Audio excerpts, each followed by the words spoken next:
Hi, my name is Kiera Lee, and I am currently a BSW student at the University of Louisville in Louisville, Kentucky.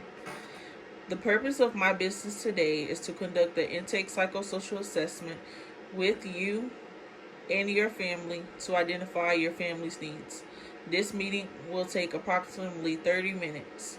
The psychosocial assessment will assess the history of your family presenting problems, mental health conditions, and any psychiatric history, any medical history, academics, any developmental issues of you or your children, as well as any current stressors and mental status examination upon the completion of this intake psychosocial assessment.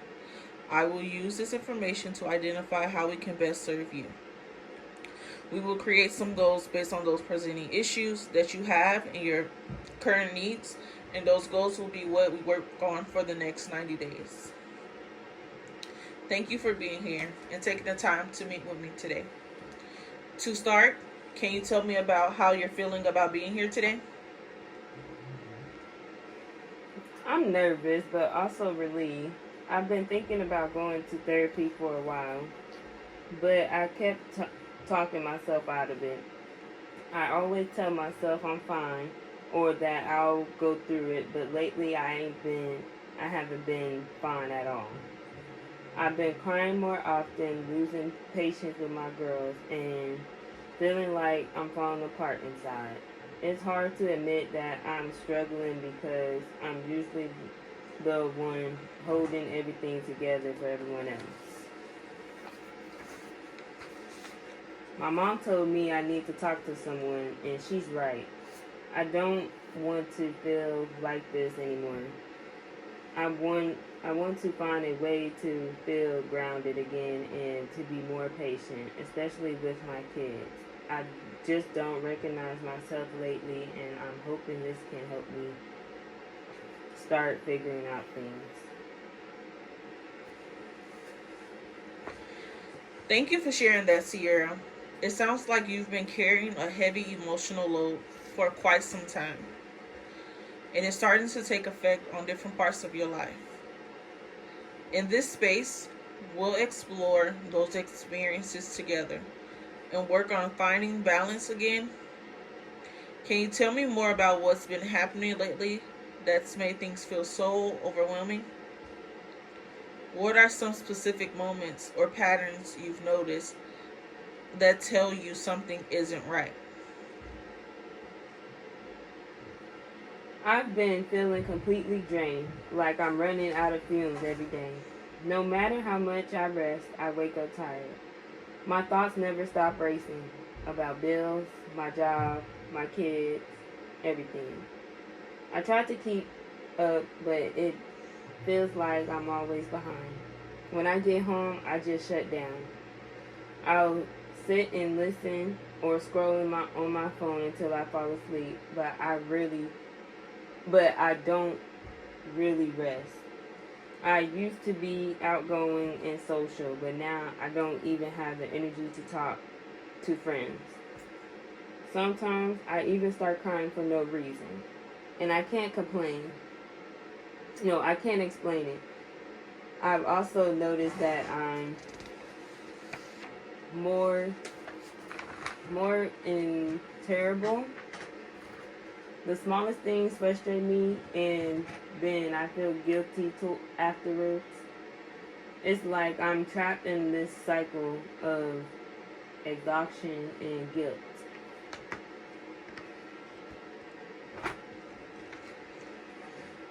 I appreciate your honesty, and what you're describing sounds hard to manage alone. Often, when we grow up taking care of others or putting our own needs aside, it can shape how we handle stress as an adult. I like to explore more about your family history so I can understand what helped form your sense of responsibility and emotional patterns.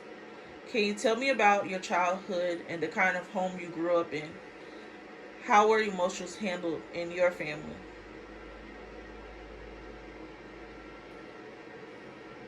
I grew up in Waco with both my parents until I was about 13. When they divorced, everything changed. My mom had to work two jobs to keep things going, so I helped with my younger brothers. I became more like a second parent than a sister. I cooked dinner, made sure homework was done, and kept things calm when mom was exhausted. My dad moved to Dallas after the divorce, and we didn't see him much. I used to wait by the phone for his calls that never came. Eventually, I stopped waiting and just accept that he wasn't around. My mom did her best, but we didn't talk much about feelings. I learned early that crying or complaining wouldn't fix anything. You just push through. I think that mindset stuck with me, and now it's hard for me to let anyone in or admit to needed help.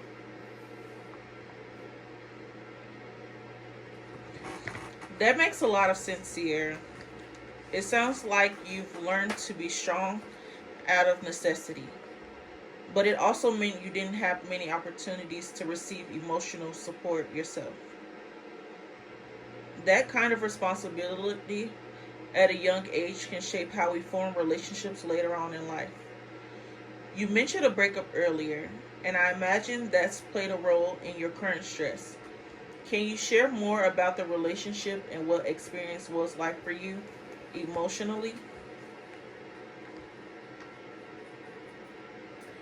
We were together for almost 5 years.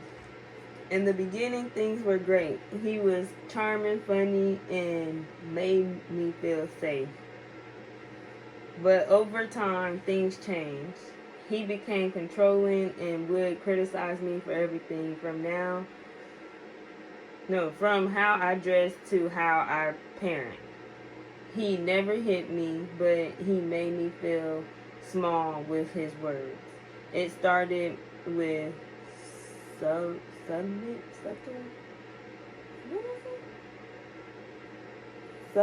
Subtle. It started with subtle comments, but eventually I believed I wasn't good enough. When he left, I felt both relief and heartbreak. I had invested so much of myself into that relationship that I didn't know who I was without him. I've been trying to rebuild my confidence, but it's been hard. My mom and coworker Jasmine are the only people I really talk to, but I still keep most things to myself. I don't want I don't want to seem weak or like I can't handle life. I know that part of the problem, but it's hard to unlearn.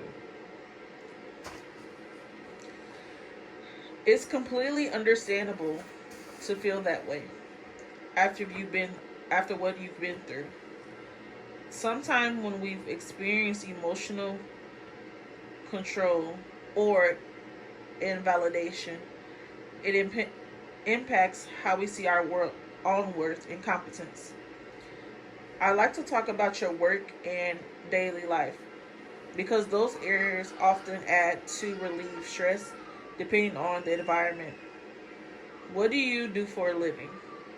And how does your work affect your overall well being? What parts of it bring you satisfaction and what parts feel overwhelming? I work full time as a medical assistant at my family's clinic. I like helping people, and it's a job I used to be proud of. But lately, it's been exhausting. We're always short staffed, and I feel like I'm constantly running from one patient to another without a break.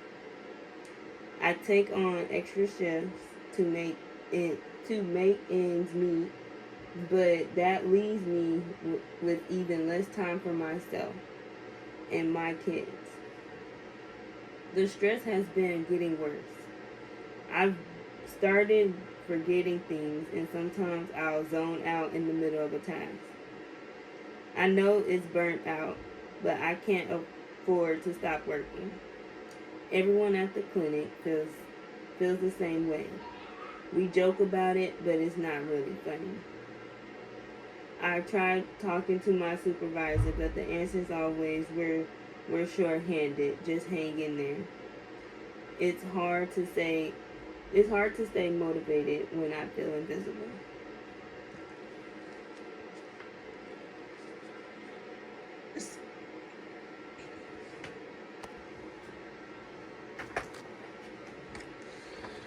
It sounds like your job demands a lot from you physically and mentally. When the body and mind are under constant stress, it's not unusual to start noticing physical symptoms too. Have you noticed any health changes or emotional shifts over time?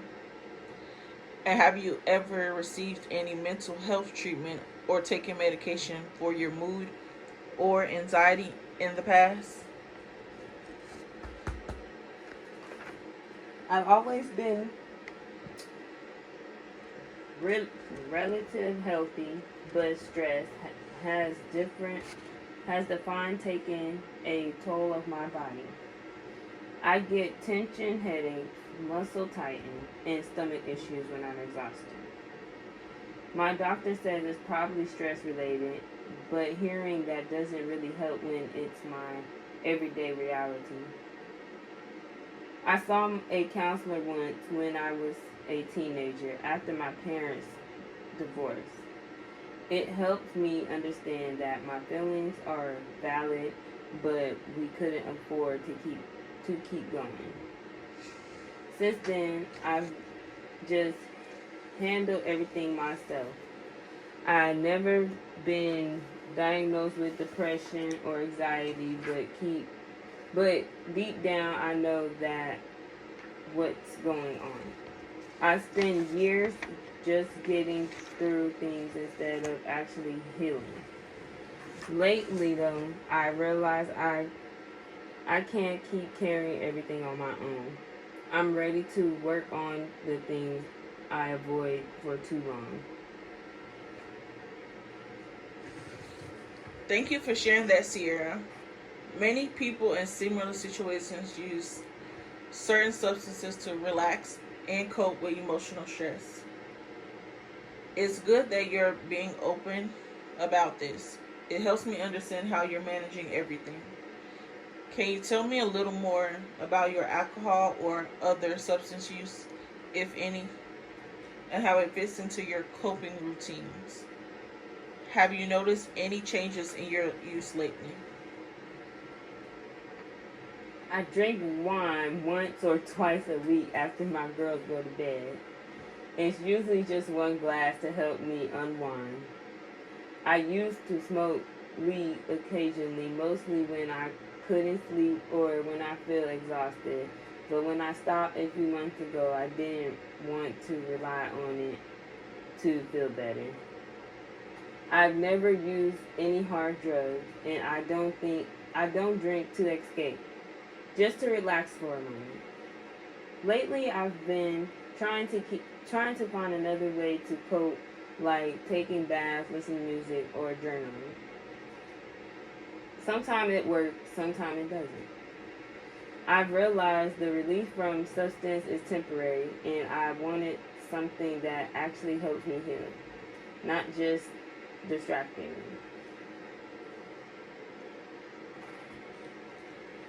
That's a very good observation, and it shows you've already thinking about healthier ways to cope. For many people, spirituality and cultural values can play a big role in healing and finding inner strength. I'm curious to know if faith or spirituality is something that's meaningful to you. What does your spiritual or cultural background look like? And does it play a role in how you find comfort to make sense of things? I grew up going to church every Sunday with my grandma. She was deeply spiritually and always taught us how to pray through the hard times. I haven't been active in church in years, but I still pray regularly. It's it's my way of grounding myself when things get hard. Sometimes when I feel overwhelmed, I close my eyes and just say, "Lord, help me get through this day." It brings me a sense of peace, even if it's temporary. I miss that community through the fellowship, the music, the feeling of belonging. Lately, I've been thinking about finding a church again, not just for me, but for my daughters too. I wanted, I want them to have the same foundation of faith that I had growing up. Sierra, you've shared so much today, and I can tell how hard you've been working to hold everything together. I want to end today's session with something peaceful and empowering, something to remind you that you still have control over your healing. This is a simple visualization exercise focused on hope and self compassion. It's meant to help you connect with a version of yourself that feels grounded, confident, and calm. Go ahead and sit comfortably, take a slow breath, breathe in through your nose, and let it out through your mouth. As you breathe, imagine yourself 3 months from now, living the life you want to be living.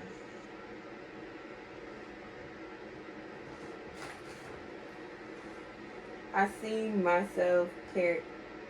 I see myself calm, calm, calmer, not rushing from one thing to another the way I usually do.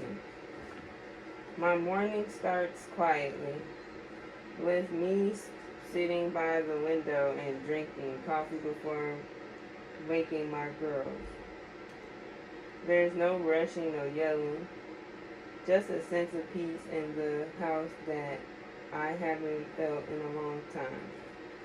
My home feels lighter, like the tension that used to hang in the air is gone. I see laughter again, the kind that fills the room and feels real. I'm smiling, but not the forced smile I wear to get through the day. This one is Jean. I feel patient even when the day is hectic because I'm grounded and not constantly running on empty. It feels like I'm finally breathing again instead of just surviving. That image sounds incredibly powerful, Sierra. I can hear the peace and balance you want returning to your life. And it's clear how much that means to you. When you picture that version of yourself, notice what she's doing differently. How she speaks to herself, how she carries her body, how she breathes. These small details are clues about what you're already capable of. What do you notice about her energy or the way she handles things that feels different from where you are now? She moves slower, but not in a lazy way. More intentionally, like she finally allowed herself to exit without rushing. She doesn't carry guilt or second guess every decision. She stands taller like she knows she deserves to take up space. I notice she's not apologizing for needing time to herself. She looked relaxed, but strong, like she built boundaries that protect her peace. She's still caring and loving, but she doesn't lose herself trying to fix everything for everyone. She's confident in her choices and she trusts that doing her best is enough. That vision of me feels like who I was meant to be before life got so heavy. That's a great observation. The way you described her, confident, calm, self assured, sounds like real you underneath all the exhaustion and stress. The beautiful thing is that she isn't someone far away, she's already inside of you, waiting to be nurtured. Sometimes therapy is about reconnecting with that inner version we've lost touch with. When things feel heavy, I want you to close your eyes and return to her, to that peaceful, grounded version of you. I like that a lot.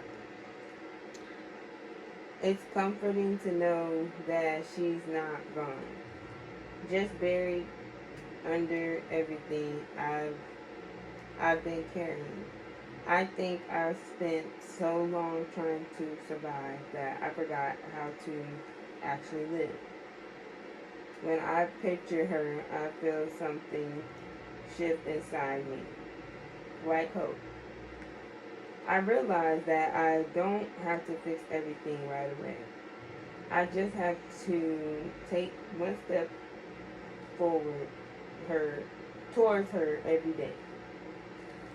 Even imagining that peace makes me feel a little stronger, like I'm finally seeing the light at the end of the tunnel. I didn't think I'd get out of. I know it's going to take work, but for the first time in a long time, I believe it's possible. It gives me something to hold onto when the days get hard. Exactly. Healing rarely happens in huge leaps. It happens in small, consistent steps, just like the ones you took today. I'd like you to write down a few words or phrases that describe the version of yourself you saw in that visualization. Words like peaceful, confident, or present. Keep them somewhere visible at home or work. They'll serve as a daily reminder of where you're headed and who you're becoming. Will you be open to trying that this week? Yes, I would. I could write them on sticky notes and put them on the mirror, or maybe set a reminder on my phone. I think those, I think seeing those words, peaceful and confident, present, would help me stay grounded when my life gets busy again. Sometimes I forget that I can be gentle with myself too. I'm always so focused on taking care of everyone else that I overlooked my own needs. This feels the way a way of reminding myself that I'm worth the same care I give to others. I want to start and end my days with those reminders so that peace becomes part of my routine instead of something I chase.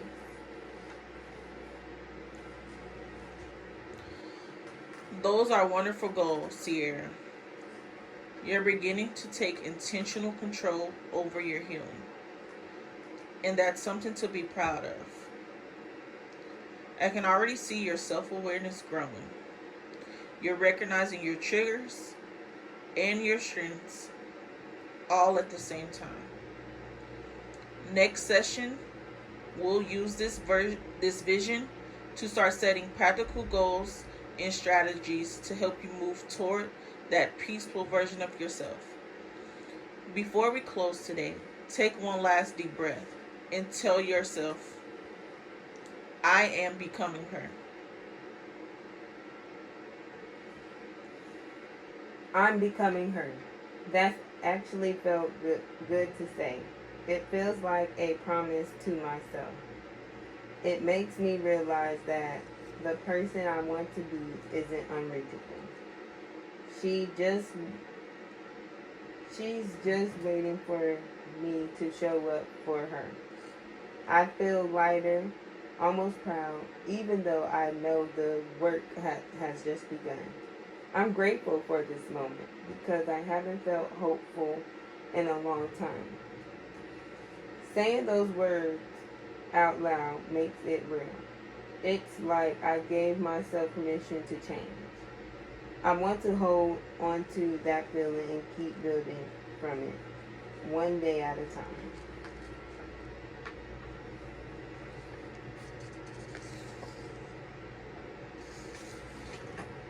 You're very welcome, Sierra. You did a great job today. And I want you to leave here proud of yourself for taking this important first step. I know it's not easy to open up about pain, exhaustion, and the things that weigh heavily on us every single day. But you did it with honesty and strength. The kind of courage is what begins the healing process. Even when you don't fully feel it yet. You allow yourself to be vulnerable, and that's something many people struggle to do. It takes real courage to sit in discomfort and still continue to grow. And still choose growth. You are present, reflective, and open to change. And that says a lot about your readiness for this journey. As you move through this week, I want you to remember that progress doesn't always show up in big, dramatic ways. Sometimes it's in small, quiet victories. The mornings you get out of bed a little easier, the moments you pause before reacting, or the times you give yourself permission to rest. Healing is built in those little moments, the ones that remind you that you're still moving forward even when it feels slow. Be gentle with yourself as you practice new habits and thoughts.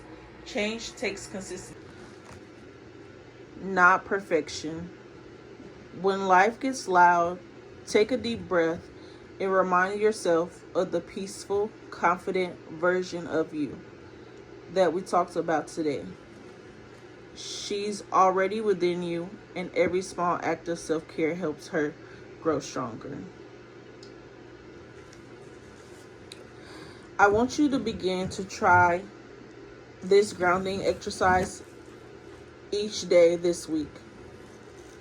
I want you to name 5 things you can see, 4 things you can feel, 3 things you can hear,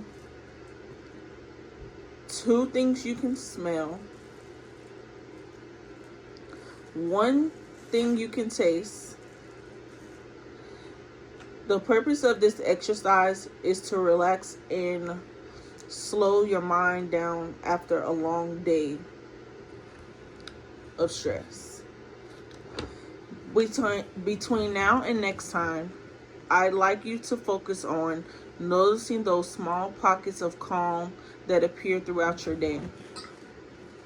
It might be laughter of your girls, a quiet car ride, or even a few deep breaths before bed. Each one of those moments is evidence that you're creating the peace you deserve. Write them down if you can. It's a way of training your mind to look for balance instead of chaos. And if you have hard days, remember that one difficult moment doesn't undo your progress. Healing is not a straight line. It's a process of returning to yourself again and again. I'll see you in our next session, and we'll continue building from the peace you found today. We'll start turning that vision of the calmer, more grounded you into practical goals and skills that support your daily life. I want you to leave today knowing that I see your effort and that it truly matters. You've already done something powerful just by showing up. That deserves recognition. Carry that awareness with you, and remember, you are becoming her with every step you take, one moment of courage at a time. I thank you for being here today. I hope you have a great rest of your week.